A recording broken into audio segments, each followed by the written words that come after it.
अस्सलाम वालेकुम एवरीवन। उम्मीद है आप सब खैर से होंगे। इस लेक्चर में हम टेस्ट नंबर 18 की डिस्कशन करेंगे और टेस्ट नंबर 18 जो है ये एस ब्लॉक एलिमेंट्स में से है। इस टेस्ट में अल्कली मेटल्स और अल्कलाइन अर्थ मेटल्स शामिल थे। तो आइए स्टार्ट करते हैं टेस्ट डिस्कशन। क्वेश्चन नंबर 1 देखिए, which alkali metal emits longest wavelength light in flame test. आपको मालूम है कि अल्कली मेटल्स जो हैं ये फ्लेम टेस्ट देते हैं, ठीक है। तो फ्लेम टेस्ट के ज़रिए हम अल्कली मेटल्स को जो है वो आइडेंटिफाई कर सकते हैं। तो कौन सा जो अल्कली मेटल है वो लॉन्गेस्ट वेवलेंथ की लाइट अमिट करता है बाय फ्लेम टेस्ट। तो ऑप्शन है सोडियम, पोटाशियम, सीजियम और लिथियम।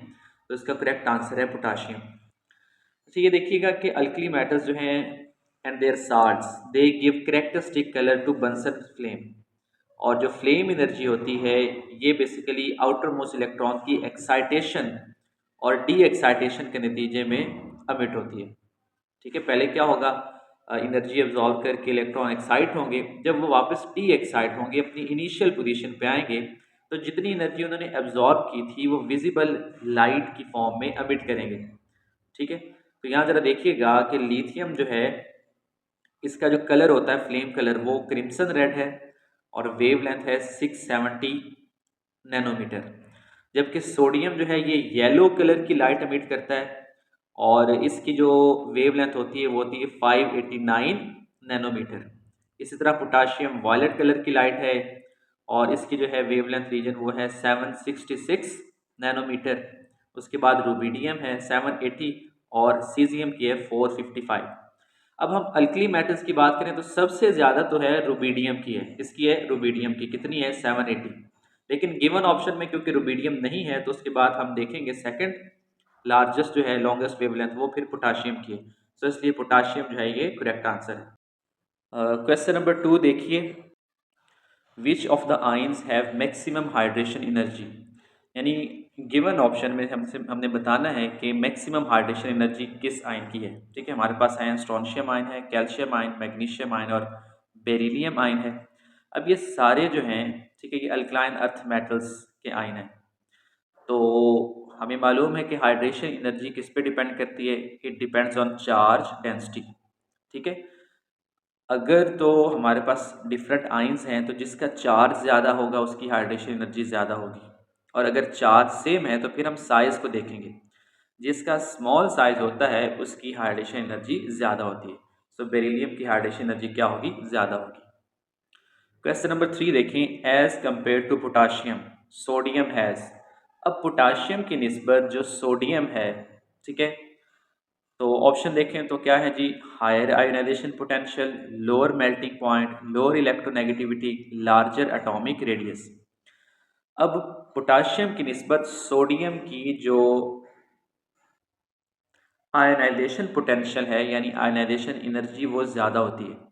आपको मालूम है कि down the group ionization energy decrease होती है, ठीक है।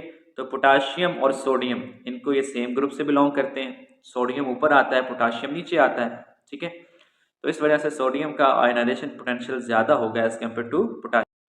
तो अगर हम बाकी ऑप्शंस को देखें जैसे कि सोडियम का मेल्टिंग पॉइंट लोअर बताया हुआ है तो ये रॉन्ग ऑप्शन है। इलेक्ट्रोनेगेटिविटी जो है वो हायर होती है सोडियम की, ठीक है, तो लोअर इलेक्ट्रोनेगेटिविटी वाला भी ऑप्शन रॉन्ग है।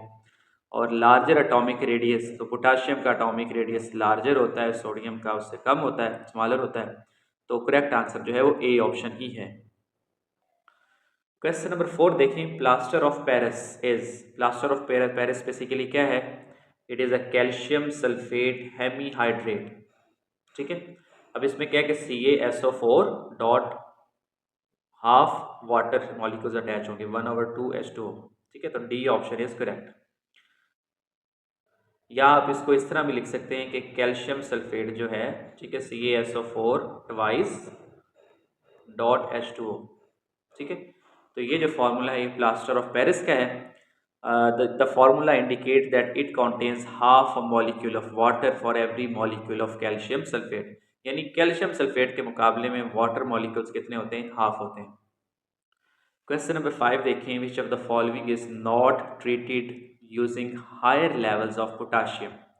अगर पोटाशियम का हायर लेवल हो, ठीक है, तो उसको हम यूज़ नहीं कर सकते फॉर द ट्रीटमेंट ऑफ, किसके ट्रीटमेंट के लिए ज़रा देखिएगा, cold, hypokalemia, muscle contraction and respiratory paralysis. तो इसका करेक्ट आंसर है कोल्ड।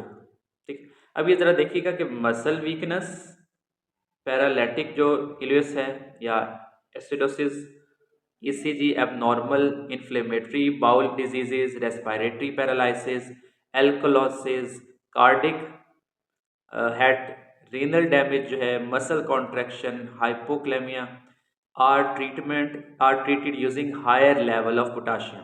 ठीक, इन सब को, तमाम ये जो इश्यूज हैं, इनको ट्रीट किया जाता है by using higher level of potassium. लेकिन कोल्ड को अगर ट्रीट करना हो तो उसके लिए लो लेवल जो है रिक्वायर्ड होता है, हाई लेवल रिक्वायर्ड नहीं होता। क्वेश्चन नंबर 6 देखें, beryllium shows the diagonal relationship. अब डायगोनल रिलेशनशिप बेरिलियम का किसके साथ है? ठीक है, तो इसका जो है एल्यूमिनियम के साथ डायगोनल रिलेशनशिप होता है। ठीक है, तो ये भी अक्सर क्वेश्चन इंटरव्यूज में भी पूछा जाता है कि what is a diagonal relationship. तो ये आपको मालूम होना चाहिए कि पीरियोडिक टेबल में क्या होता है कि डिफरेंट ग्रुप से एलिमेंट्स बिलोंग करते हैं लेकिन उनकी प्रॉपर्टीज सिमिलर होती हैं। ठीक है, in the periodic table beryllium and aluminium exhibit a diagonal relationship which means they have a similar properties despite being in different groups। अब देखिएगा बेरिलियम जो है ये सेकंड ग्रुप से है, ठीक है, यानी कि अल्कलाइन अर्थ मेटल, जबकि एल्यूमिनियम जो है ये ग्रुप 13 से है, ठीक है, बोरोन फैमिली से। तो दोनों का ग्रुप डिफरेंट है लेकिन इनकी प्रॉपर्टीज सिमिलर हैं, तो इस रिलेशनशिप को डायगोनल रिलेशनशिप कहा जाता है। और ये ऐसा क्यों होता है? This is due to the similar charge density. Similar charge density होने की वजह से प्रॉपर्टीज में सिमिलरिटी आती है।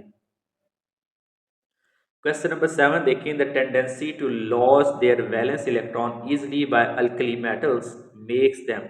अब अल्कली मेटल आसानी से इलेक्ट्रॉन लॉस कर देते हैं, ठीक है। अब इस टेंडेंसी की बेस पे अल्कली मेटल्स क्या हैं? They are strong reducing agent, weak reducing agent, strong oxidizing agent या वीक ऑक्सीडाइजिंग एजेंट। तो इसका करेक्ट आंसर है स्ट्रॉन्ग रिड्यूसिंग एजेंट। अब रिड्यूसिंग एजेंट क्या होता है? जो दूसरे को रिड्यूस करे, दूसरे को इलेक्ट्रॉन दे, ठीक है, और खुद वो क्या होगा? खुद ऑक्सीडाइज होगा। अब क्योंकि अल्कली मेटल आसानी से इलेक्ट्रॉन लॉस करने की टेंडेंसी रखते हैं तो इस वजह से they are strong reducing agents, ठीक है। तो ये जरा देखिएगा, alkali metals readily loss their single valence electron to form cations which makes them highly effective at reducing other substances. तो ये प्रॉपर्टी इनको स्ट्रॉन्ग रिड्यूसिंग एजेंट बनाती है। क्वेश्चन नंबर 8 देखें, which one is known as a fusion mixture. Fusion mixture किसे कहते हैं? ठीक है, ऑप्शन देखिएगा, sodium carbonate and sodium bicarbonate के मिक्सचर को, या सोडियम कार्बोनेट और सोडियम हाइड्रोक्साइड के मिक्सचर को, या सोडियम कार्बोनेट और पोटाशियम सल्फेट, और इसी तरह जो है सोडियम कार्बोनेट और पोटाशियम कार्बोनेट। तो करेक्ट आंसर है डी ऑप्शन जो है ये करेक्ट है, ठीक है। Fusion mixture refers to the combination of sodium carbonate and potassium carbonate। तो आपने याद रखना है कि सोडियम और पोटाशियम दोनों के कार्बोनेट्स का मिक्सचर क्या कहलाता है? फ्यूजन मिक्सचर कहलाता है। और इसको हम एनालिटिकल केमिस्ट्री में सैंपल की फ्यूजन के लिए यूज किया जाता है इसे, ठीक है। तो this mixture has a lower melting point than either of the individual components. अब ऐसा क्यों है कि दोनों में से किसी एक को क्यों नहीं यूज करते? क्योंकि दोनों का जो मिक्सचर है सोडियम और पोटाशियम कार्बोनेट का, उसका मेल्टिंग पॉइंट लोअर है as compare to the individual components. इस वजह से फ्यूजन प्रोसेस में हेल्प होती है और इसको यूज किया जाता है। क्वेश्चन नंबर 9 देखें, find the incorrect trend for alkaline earth metals. ठीक है, अल्कलाइन अर्थ मेटल्स का जो है इनकरेक्ट ट्रेंड, तो ए ऑप्शन देखिएगा कि एटॉमिक साइज, ठीक है, बेरिलियम से स्ट्रोंशियम की तरफ इंक्रीज हो रहा है, ठीक है, तो ये तो करेक्ट है statement. Second, ionization energy beryllium से स्ट्रोंशियम की तरफ इंक्रीज हो रही है, लेकिन आयनाइजेशन एनर्जी तो क्या होती है? डाउन द ग्रुप डिक्रीज होती है। तो इस वजह से बी जो ऑप्शन है ये क्या है? इनकरेक्ट है, ठीक है, और हमने इनकरेक्ट स्टेटमेंट ही बतानी है। इसी तरह हाइड्रेशन जो है वो डाउन द ग्रुप क्या होती है? डिक्रीज होती है, ठीक है, और डेंसिटी जो है वो क्या होती है? डाउन द ग्रुप जो है वो आमतौर पे तो होती है, डिक्रीज़ होती है, ठीक है। लेकिन यहाँ पे देखिएगा कि जो अल्कलाइन अर्थ मेटल की डेंसिटीज़ हैं इसका भी एबनॉर्मल ट्रेंड है, ठीक है। स्ट्रॉन्शियम की ज़्यादा है बेरिलियम से, बेरिलियम की ज़्यादा है मैग्नीशियम से, और मैग्नीशियम की ज़्यादा है कैल्शियम से, ठीक है। लेकिन क्वेश्चन हमारा है इनकरेक्ट ट्रेंड के हवाले से, तो इनकरेक्ट ट्रेंड जो है वो second ionization energy down the group जो है वो इंक्रीज शो कर रही है, लेकिन एक्चुअल में डाउन द ग्रुप क्या होता है, आयनाइजेशन एनर्जी डिक्रीज होती है, तो इसलिए बी ऑप्शन जो है वो इनकरेक्ट है। क्वेश्चन नंबर 10 देखें, which compound will show the highest lattice energy, कौन सा compound highest lattice energy show करेगा, ठीक है। अब जरा देखिए कि चारों ऑप्शन में जो एनाइन है वो कॉमन है, तो यहाँ पे डिसाइडिंग फैक्टर कौन है, केटाइन, ठीक है।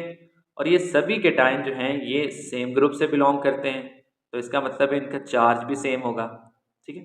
तो देन हम देखेंगे कि साइज जो है वो डिसाइडिंग फैक्टर है, तो साइज जो है क्योंकि सबसे स्मॉल सोडियम का है, तो सोडियम फ्लोराइड की लैटिस एनर्जी सबसे ज़्यादा होगी। लैटिस एनर्जी जितनी ज़्यादा हो तो इसका मतलब है कि केटाइन और एनाइन में उतनी ज़्यादा जो है इलेक्ट्रोस्टैटिक अट्रैक्शन है, उनको अलग करना उतना ज़्यादा मुश्किल है, उतनी ज़्यादा एनर्जी रिक्वायर्ड होगी। क्वेश्चन नंबर 11 देखें, what is the colour of barium, a flame colour हमने बताना है बेरियम का, brick red, crimson, Apple green and blue, तो इसका करेक्ट आंसर है एप्पल ग्रीन। अब यहाँ ज़रा देखिएगा कि लिथियम जो है इसका क्रिम्सन रेड कलर होता है, सोडियम का क्या होता है, इसका येलो कलर होता है, पोटाशियम का लिलिक, कैल्शियम का ब्रिक रेड, स्ट्रॉन्शियम का क्रिम्सन, बेरियम का एप्पल ग्रीन और कॉपर का ग्रीन, ठीक है। तो ये आपने इनके फ्लेम कलर जो हैं ये याद कर लेने हैं, ये याद होने चाहिए, ठीक है। इसके रिलेटेड भी अक्सर क्वेश्चन आता है। क्वेश्चन नंबर 12 देखें, powdered beryllium burns in order to give, अब पाउडर्ड बेरिलियम जो है, ठीक है, उसको जब बर्न किया जाता है तो क्या प्रोड्यूस होता है, barium sulphate, beryllium chloride, beryllium nitride या बेरिलियम हाइड्राइड, तो इसका करेक्ट आंसर है बेरिलियम नाइट्राइड, ठीक है। अब जरा देखिएगा कि when powdered beryllium Burns it reacts with nitrogen, अब आपको मालूम है कि एयर में तकरीबन 78% नाइट्रोजन मौजूद होती है, तो बेरिलियम नाइट्रोजन के साथ रिएक्ट करेगा, नाइट्रोजन इन द एयर के साथ, तो क्या बनेगा, beryllium nitride, beryllium nitride. Question number 13 देखिए, the reduction potential of alkaline earth metal is dash alkali metals, actually ये क्वेश्चन कंपैरिजन है अल्कली मेटल्स और अल्कलाइन अर्थ मेटल के रिडक्शन पोटेंशियल में, ठीक है। अब अल्कलाइन अर्थ मेटल का रिडक्शन पोटेंशियल जो है, ठीक है, वो अल्कली मेटल की निस्बत ज़्यादा होता है। अब ये जो वर्ड है रिडक्शन पोटेंशियल, इसको आपने समझना है, ठीक है। अगर हम बात करें अल्कली मेटल्स और अल्कलाइन अर्थ मेटल की, तो दोनों में से कौन आसानी से इलेक्ट्रॉन लॉस कर सकता है, अल्कली मेटल्स, ठीक है।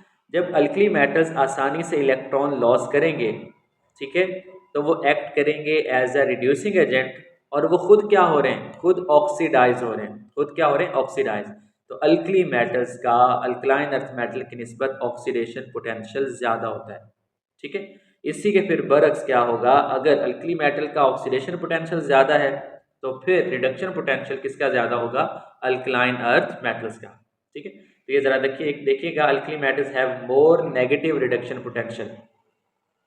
जब हम बात करते हैं इलेक्ट्रोकेमिकल सीरीज में हम देखते हैं तो अल्कली मेटल्स का अल्कलाइन अर्थ मेटल की निस्बत रिडक्शन पोटेंशियल मोर नेगेटिव है, ठीक है, जो क्या शो करता है, indicating a stronger tendency to loss electron and act as reducing agents, ठीक है, compare to alkaline earth metals. इस वजह से reduction potential alkaline earth metal का ज़्यादा है, और रिड्यूसिंग एजेंट होना ये टेंडेंसी अल्कली मेटल्स की ज़्यादा है। तो आपने ये दोनों टर्म में डिफ्रेंशिएट ज़रूर करना है कि रिडक्शन पोटेंशियल से क्या मुराद है और रिड्यूसिंग एजेंट के से क्या मुराद है। याद रखिएगा जिसका रिडक्शन पोटेंशियल ज़्यादा है, ठीक है, वो अच्छा ऑक्सीडाइजिंग एजेंट है, और जिसका ऑक्सीडेशन पोटेंशियल ज़्यादा है वो अच्छा रिड्यूसिंग एजेंट है। क्वेश्चन नंबर 14 देखें, which of the following is the component of milk of magnesia, milk of magnesia basically क्या है, ये एक्वस सस्पेंशन है मैग्नीशियम हाइड्रोक्साइड की, तो करेक्ट आंसर क्या होगा, मैग्नीशियम हाइड्रोक्साइड, ठीक है। और इसको कॉमनली यूज़ किया जाता है एंटासिड के तौर पे, ठीक है, और लैक्सेटिव के तौर पे इसको यूज़ करते हैं। क्वेश्चन नंबर 15 देखें, which of the following elements magnesium does not form an alloy, यानी किस एलिमेंट के साथ मैग्नीशियम जो है वो अलॉय फॉर्मेशन नहीं करता। ऑप्शन है manganese, aluminium, zinc and barium. तो करेक्ट आंसर है बेरियम, ठीक है। मैग्नीशियम जो है, while magnesium can form alloys with magnesium, aluminium and zinc, and it does not typically form alloy with barium. और barium is not commonly used in magnesium alloys and is more reactive with other elements, making it less compatible for alloying purposes, ठीक है। आमतौर पे जो barium है इसको alloy formation के लिए यूज नहीं किया जाता। क्वेश्चन नंबर 16 देखें, the alkali metals are less melting, low melting, which of the following alkali metal is expected to melt it the room temperature rises to 30 degree, ठीक है। अल्कली मेटल्स लो मेल्टिंग होते हैं, इनके melting point कम है, ठीक है। तो हमने बताना है कि जो which of the following alkali metal is expected to melt if the room temperature rises to 30 degree, यानी अगर रूम टेम्परेचर 30 डिग्री कर दिया जाए तो कौन सी जो मेटल है वो मेल्ट हो जाएगी, ठीक है। तो वो मेटल के जिसका जो है मेल्टिंग पॉइंट वो 30 डिग्री या 30 डिग्री से लेस है, ठीक है। तो इसका करेक्ट आंसर है सीजियम, सीजियम। अब यहाँ ज़रा देखिएगा, हमारे पास टेबल है जिसमें अल्कली मेटल्स के मेल्टिंग और बॉइलिंग पॉइंट लिखे हुए हैं। लिथियम का मेल्टिंग पॉइंट जो है वो 181 है, सोडियम का 98 है, पोटाशियम का 64 है, रुबीडियम का 39 है और सीजियम का 28 है, ठीक है। अगर रूम टेम्परेचर 30 डिग्री हो तो सीजियम मेल्ट हो जाएगी, ठीक हो गया। इसी तरह आप बॉइलिंग पॉइंट ट्रेंड भी देख सकते हैं, ठीक है। बॉइलिंग पॉइंट ट्रेंड भी टॉप टू बॉटम क्या होते हैं, डिक्रीज होते हैं। क्वेश्चन नंबर 17 देखें, the reducing power of a metal depends on various factors, suggest the factor which makes lithium the strongest reducing agent in aqueous solution. Reducing power जो है किसी भी मेटल की डिफरेंट फैक्टर्स पे depend करती है, ठीक है। तो लिथियम क्योंकि स्ट्रॉन्गेस्ट जो है रिड्यूसिंग एजेंट है इन एक्वस सोल्यूशन, किस फैक्टर की वजह से। तो ऑप्शन है हमारे पास है sublimation enthalpy, ionization enthalpy, hydration enthalpy and electron gain enthalpy. तो इसका करेक्ट आंसर है हाइड्रेशन इंथैल्पी। अब यहाँ जरा देखिएगा कि लिथियम जो है, ठीक है, इसकी हाइड्रेशन इंथैल्पी जो है वो हाई है, वेरी हाई, हाईली एक्सोथर्मिक है। यानी अगर आप लिथियम को वाटर में ऐड करते हैं, ठीक है, तो उस दौरान जो हाइड्रेशन एनर्जी रिलीज होगी वो बहुत ज़्यादा होगी, ठीक है। इसकी रीज़न क्या है, इसकी रीज़न लिथियम का जो लिथियम की जो कह लें कि साइज़ है वो बहुत ही स्मॉल है, ठीक है। तो due to this highest hydration energy of lithium atom, it has become the strongest reducing agent in aqueous medium, ठीक। तो इसकी जो रिड्यूसिंग एजेंट की या स्ट्रॉन्ग रिड्यूसिंग एजेंट की रीज़न है वो ये है कि इसकी हाइड्रेशन इंथैल्पी बहुत ज़्यादा है। क्वेश्चन नंबर 18 देखिए, metal carbonates decompose on heating to give metal oxide and carbon dioxide, which of the metal carbonates is most stable thermally. अब मेटल कार्बोनेट्स जो हैं वो हीट करने पे डीकम्पोज होते हैं, किस में कन्वर्ट होते हैं, मेटल ऑक्साइड में कन्वर्ट होते हैं, ठीक है, और साथ में कार्बन डाइऑक्साइड गैस रिलीज होती है। अब कौन से मेटल कार्बोनेट्स जो हैं ये मोस्ट स्टेबल हैं, यानी जिनकी डीकम्पोजिशन जो है वो नहीं होती या बहुत हाई टेम्परेचर रिक्वायर्ड होता है, ठीक है। तो ऑप्शन में मैग्नीशियम कार्बोनेट है, calcium carbonate, strontium carbonate and barium carbonate. तो करेक्ट आंसर है बेरियम कार्बोनेट। अब आपने याद रखना है कि अल्कलाइन अर्थ मेटल के जो कार्बोनेट्स हैं वो डीकम्पोज होकर क्या प्रोवाइड करते हैं, metal oxide and carbon dioxide, ठीक है। और थर्मल स्टेबिलिटी जो है, thermal stability of metal carbonate, ये कैटायनिक साइज पे डिपेंड करती है। जैसे जैसे कैटायन का साइज इंक्रीज होगा, ठीक है, मेटल कार्बोनेट की स्टेबिलिटी भी इंक्रीज होगी, ठीक। तो इसको मैं हमेशा समझाने के लिए बात करता हूँ कि अगर केटाइन और एनाइन कंपैरेटिव साइज के हैं, ठीक है, यानी कि केटाइन का साइज स्मॉल और एनाइन का साइज भी स्मॉल, या केटाइन का साइज जो है वो लार्ज है और एनाइन का साइज भी लार्ज, तो अगर कंपेरेबल साइज के केटाइन और एनाइन हैं तो उनके दरमियान स्ट्रॉन्ग अट्रैक्शन होती है, उनको ब्रेक करने के लिए ज़्यादा एनर्जी चाहिए होगी। ठीक है, तो यहाँ ज़रा देखिएगा कार्बोनेट जो है ये लार्जर साइज का एनायन है, तो इसलिए कैटायनिक साइज भी हायर होगा, तो इनके दरमियान क्या होगा, स्ट्रॉन्ग अट्रैक्शन होगी, इस वजह से इनकी थर्मल स्टेबिलिटी भी ज़्यादा होगी। ठीक है, तो यही रीज़न है कि बेरियम कार्बोनेट जो है ये मोस्ट स्टेबल मेटल कार्बोनेट है। क्वेश्चन नंबर 19 देखें, which of the following metal hydroxide is the least basic, यानी कौन सा मेटल हाइड्रोक्साइड है जो लीस्ट बेसिक है। ठीक है, least basic, magnesium hydroxide, calcium hydroxide, strontium hydroxide and barium hydroxide. तो आपने याद रखना है कि हाइड्रोक्साइड की जो बेसिक करैक्टर है या बेसिसिटी है वो डाउन द ग्रुप क्या होती है, इंक्रीज होती है। डाउन द ग्रुप जैसे जैसे मेटालिक करैक्टर इंक्रीज होगा बेसिसिटी भी इंक्रीज होगी।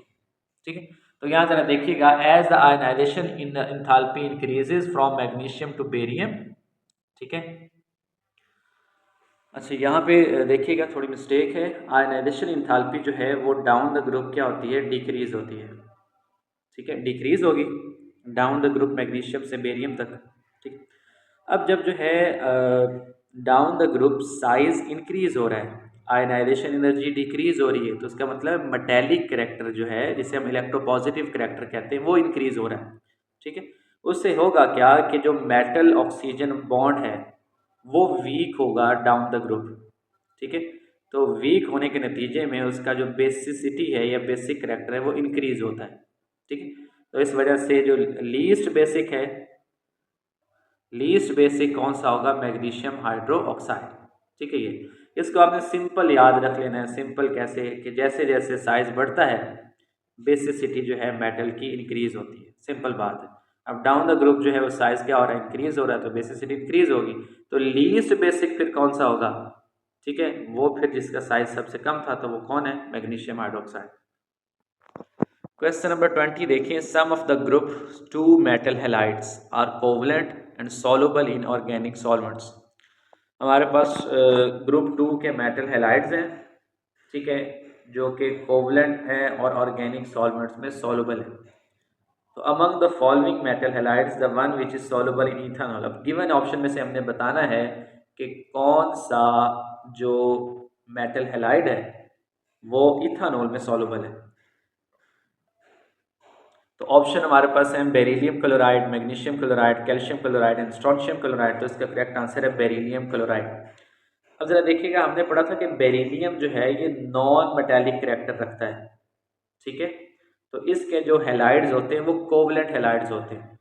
ठीक है, अब कोवलेंट हैलाइड्स होने की वजह से ये ऑर्गेनिक सॉल्वेंट में आसानी से सॉल्युबल है, लाइक इथेनॉल।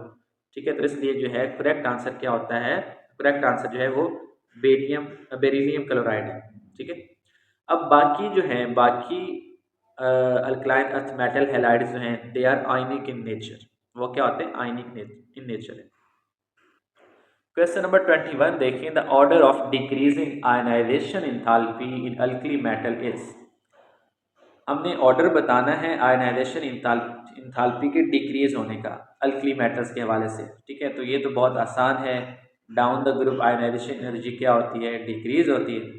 तो हमारे पास जो है करेक्ट ऑप्शन जो है वो आएगा बी, लिथियम की सबसे ज़्यादा, फिर उसके बाद सोडियम, फिर पोटाशियम और सबसे कम रुबिडियम की। क्वेश्चन नंबर 22 देखें, amphoteric hydroxides react with both alkalis and acids. अब एम्फोटेरिक हाइड्रोक्साइड जो हैं, एम्फोटेरिक हाइड्रोक्साइड्स, ठीक है, वो अल्कलीज के साथ भी रिएक्ट करते हैं, एसिड्स के साथ भी रिएक्ट करते हैं। तो group 2 metal hydroxide soluble in sodium hydroxide. तो ये हमने बताना है कि कौन सा सोडियम हाइड्रोक्साइड में सॉल्युबल होगा। ठीक है, तो गिवन ऑप्शन में से करेक्ट ऑप्शन है बेरिलियम हाइड्रोक्साइड। अब बेरिलियम हाइड्रोक्साइड जो है ये एम्फोटेरिक इन नेचर है। ये क्या है, एम्फोटेरिक इन नेचर। तो एम्फोटेरिक जो है वो एसिड के साथ भी रिएक्ट करते हैं और बेस के साथ भी रिएक्ट करते हैं। इस वजह से सोडियम हाइड्रोक्साइड जो है बेरिलियम हाइड्रोक्साइड उसके साथ रिएक्ट कर जाएगा। ठीक है, अब बाकी जितने भी हैं, बाकी मेटल हाइड्रोक्साइड है, they are basic in nature. ठीक है, तो बेसिक हैं तो वो एसिड के साथ तो रिएक्ट कर सकते हैं, बेस के साथ रिएक्ट नहीं करेंगे। ठीक, अब बेरिलियम हाइड्रोक्साइड जो है ये सोडियम हाइड्रोक्साइड के साथ रिएक्ट करके क्या बनाता है, बेरिलेट। क्वेश्चन नंबर 23 देखें, when sodium is dissolved in liquid ammonia a solution of deep blue color is obtained. ठीक है, when sodium is dissolved in liquid ammonia, जब सोडियम को हम लिक्विड अमोनिया में डिजोल्व करते हैं तो डीप ब्लू कलर हासिल होता है, प्रोड्यूस होता है। तो ये जो कलर है सॉल्यूशन का, ये किस वजह से है? ऑप्शन हमारे पास हैं due to sodium ion, due to ammoniated electron, due to sodium amide and due to ammoniated sodium ion. तो इसका करेक्ट आंसर है अमोनिएटेड इलेक्ट्रॉन की वजह से। ठीक है, तो इसकी ज़रा एक्सप्लेनेशन देखिएगा। डीप ब्लू कलर जो है, जो कि ऑब्जर्व होता है कब? जब हम सोडियम को डिजोल्व करते हैं लिक्विड अमोनिया में। ठीक है, तो इसकी रीज़न क्या है? दोबारा मैं बता रहा हूँ, अमोनिएटेड इलेक्ट्रॉन की प्रेजेंस की वजह से उसका कलर जो है वो ब्लू कलर अपेयर होता है। ठीक है, अब यहाँ जरा देखिएगा कि जब सोडियम को हम लिक्विड अमोनिया में ऐड करते हैं, डिजोल्व करते हैं, ठीक है, तो ये क्या करता है? It donates its outer electron which then become solvated और सराउंडेड बाय अमोनिया मॉलिक्यूल्स। अब सोडियम क्योंकि मेटल है और इसके वैलेंस शेल में एक इलेक्ट्रॉन है, तो जब वो एक इलेक्ट्रॉन लॉस करेगा तो उस इलेक्ट्रॉन को सराउंड कर लेंगे अमोनिया मॉलिक्यूल्स, जिसकी वजह से हम उसे अमोनिएटेड इलेक्ट्रॉन्स कहते हैं। ठीक है, तो ये जो सॉल्वेटेड इलेक्ट्रॉन्स हैं या अमोनिएटेड इलेक्ट्रॉन्स, ये रिस्पॉन्सिबल हैं उस सोल्यूशन के डीप ब्लू कलर होने की। क्वेश्चन नंबर 24 देखें, the chemical formula of baking powder is. Baking powder का आपको फार्मूला याद होना चाहिए, it is sodium bicarbonate. Sodium bicarbonate is called baking powder. इसी तरह सोडा ऐश किसे कहते हैं? सोडियम कार्बोनेट को कहते हैं। और वाशिंग सोडा किसे कहते हैं? वाशिंग सोडा कहते हैं सोडियम कार्बोनेट डॉट 10H2O। ठीक है, this is sodium carbonate, this is called washing soda. Question number 25 देखिए, the sequence of ionic mobility in aqueous solution is. अच्छा, एक्वस सोल्यूशन में जो आयनिक मोबिलिटी है, ठीक है, इसका हमने सीक्वेंस बताना है। ठीक है, तो इसका सीक्वेंस पहले देख लें कि सबसे ज़्यादा जो है आयनिक मोबिलिटी सीजियम आयन की, फिर रुबिडियम आयन, फिर पोटाशियम आयन और फिर सोडियम आयन। ठीक है, जो आयन की मोबिलिटी होती है इन सोल्यूशन, ये इन्फ्लुएंस्ड होती है bye size and charge. Larger cations जो हैं उनकी हायर मोबिलिटी होती है। ठीक है, माइंड में तो ये बात आती है कि जितना स्मॉल आयन होगा उतनी ज़्यादा मोबिलिटी होगी, ऐसे ही है ना। लेकिन स्मॉलर जो आयंस होते हैं वो मोर सॉल्वेटेड होते हैं। ठीक है, ज़्यादा सॉल्वेंट मॉलिक्यूल ने उसको सराउंड किया होता है, जिसकी वजह से उसकी आयनिक मोबिलिटी जो है वो कम होती है। जबकि लार्जर केटायन है जो कि लेस सॉल्वेटेड होते हैं, तो उनकी मोबिलिटी क्या होगी?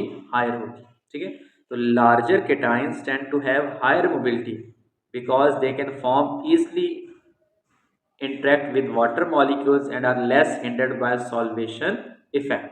सॉल्वेशन इफेक्ट क्या है कि सॉल्वेंट मॉलिक्यूल्स जो हैं वो सोल्यूट आयंस को सराउंड कर लेते हैं। ठीक है, तो लार्जर मॉलिक्यूल्स जो हैं, लार्जर केटायंस जो हैं, ठीक है, उनकी आयनिक मोबिलिटी ज़्यादा होगी, स्मॉलर वालों की कम होगी। क्वेश्चन नंबर 26 देखिए, which one of the alkali metals form only the normal oxide. ठीक है, ऑन हीटिंग इन एयर। कौन सा अल्कली मेटल है कि जो सिर्फ नॉर्मल ऑक्साइड बनाता है? ठीक है, तो इसका करेक्ट आंसर है lithium. Lithium only forms a normal oxide Li2O। बाकी जो मेटल्स हैं अल्कली मेटल्स, ठीक है, वो पेरोक्साइड्स भी बनाते हैं, सुपर ऑक्साइड्स भी बनाते हैं।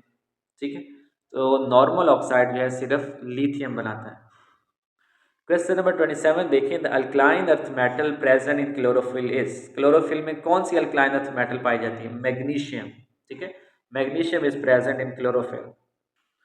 क्वेश्चन नंबर 28 देखें, which of the following is known as slaked lime. Slaked lime किसे कहा जाता है? कैल्शियम हाइड्रोक्साइड को स्लैक लाइम कहा जाता है। नेक्स्ट क्वेश्चन देखें, in which of the following processes fused sodium hydroxide is electrolysed at 330 degree temperature for extraction of sodium. यानी हमने उस प्रोसेस का नाम बताना है कि जिसमें हम फ्यूज सोडियम हाइड्रोक्साइड की इलेक्ट्रोलिसिस करते हैं फॉर दी मैन्युफैक्चरिंग या for the extraction of sodium. ठीक है, और टेम्परेचर कितना होता है? 330 डिग्री। तो इस प्रोसेस का नाम है कास्टनर्स प्रोसेस। ठीक है, या कास्टनर्स प्रोसेस। इस प्रोसेस में सोडियम हाइड्रोक्साइड फ्यूज फॉर्म में होगा टेम्परेचर 330 डिग्री होगा, ठीक है। और आयरन को हम एज आ कैथोड यूज़ करते हैं और निकल को एज आ एनोड यूज़ किया जाता है और सोडियम मेटल की एक्सट्रैक्शन की जाती है इस प्रोसेस के ज़रिए।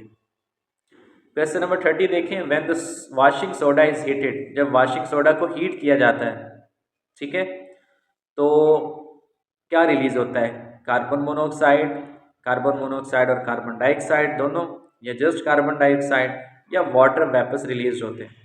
तो ये याद रखिएगा, वॉशिंग सोडा को हीट करने से वाटर वेपर्स रिलीज होते हैं। Upon heating washing soda losses water molecules and becomes anhydrous sodium carbonate.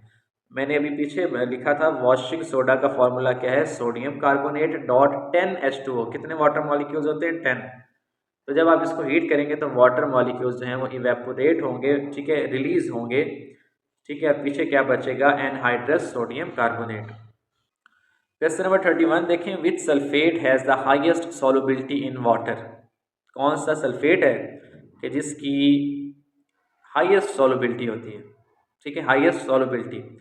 अब अगेन वही फार्मूला अप्लाई करें कि एनाइन तो यहाँ पे लार्जर साइज का है, ठीक है, तो अगर लार्जर साइज का केटाइन भी होगा तो उनमें अट्रैक्शन स्ट्रांग होगी, ठीक है।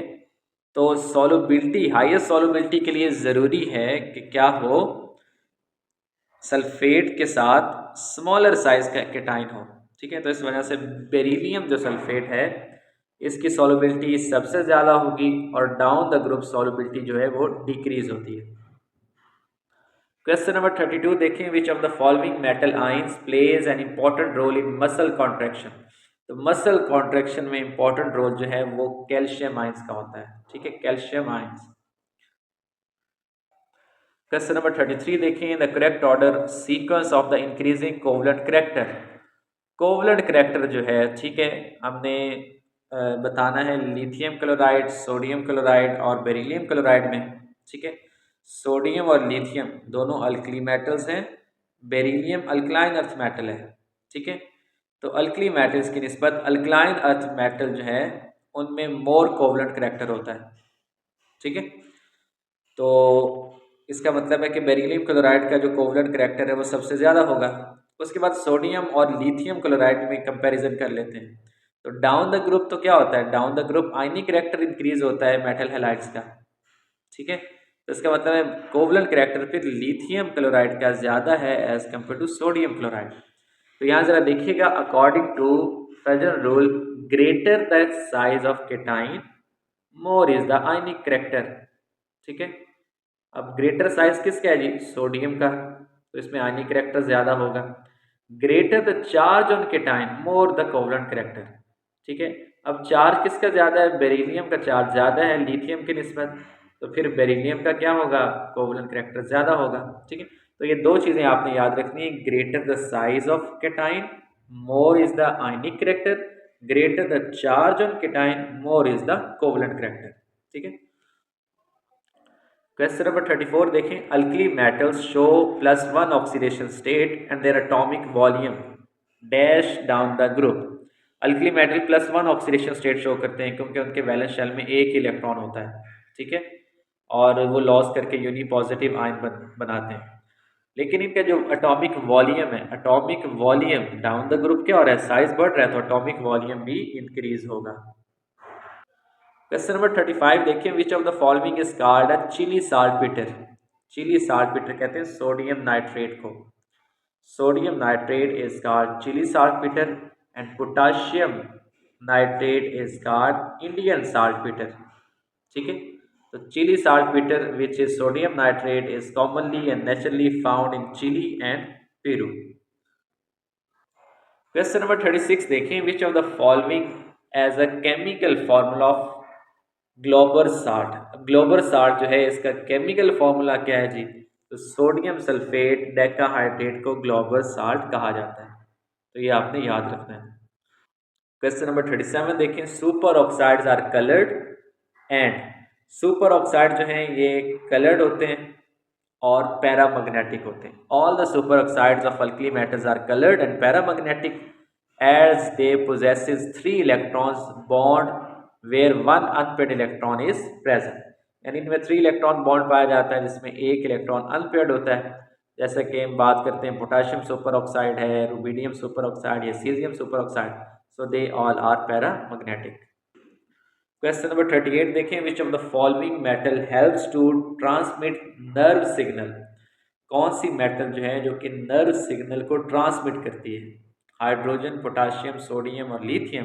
तो इसका करेक्ट आंसर है सोडियम। ठीक है, sodium alkali metal and has many biological uses like nerve signal transmission, also in water flow regulation across cell membranes along with the sugar and amino acid transportation into cell। तो sodium की बहुत सी biological applications भी हैं। Question number 39 देखें, which of the following as a process of prepare washing soda. वॉशिंग सोडा की preparation के लिए प्रोसेस का नाम बताएं। तो इसका नाम है सॉल्वेज प्रोसेस। ठीक है, अब इसमें ज़रा देखिएगा होता क्या है। सॉल्वे प्रोसेस में कार्बन डाइऑक्साइड गैस को पास किया जाता है ब्राइन सॉल्यूशन में। ठीक है, brine solution with saturated with ammonia. ठीक है, या उसे हम कहते हैं अमोनिकल ब्राइन, अमोनिकल ब्राइन। अब ज़रा इसको दोबारा देखिएगा कि जो ब्राइन है, ब्राइन क्या है? सोडियम क्लोराइड का सोल्यूशन। ठीक है, concentrated solution of sodium chloride. उसमें जब आप अमोनिया गैस पास करेंगे तो वो क्या कहलाएगा? वो अमोनिकल ब्राइन कहलाएगा।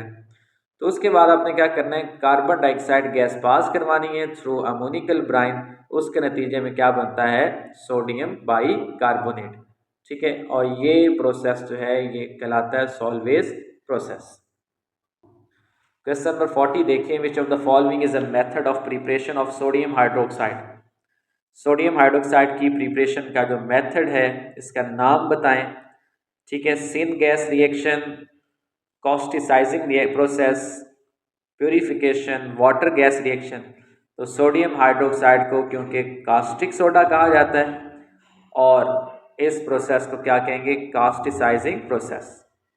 ठीक है, 10% solution of sodium carbonate is treated with milk of lime. This is known as casticizing process and is one of the method of preparation of sodium hydroxide।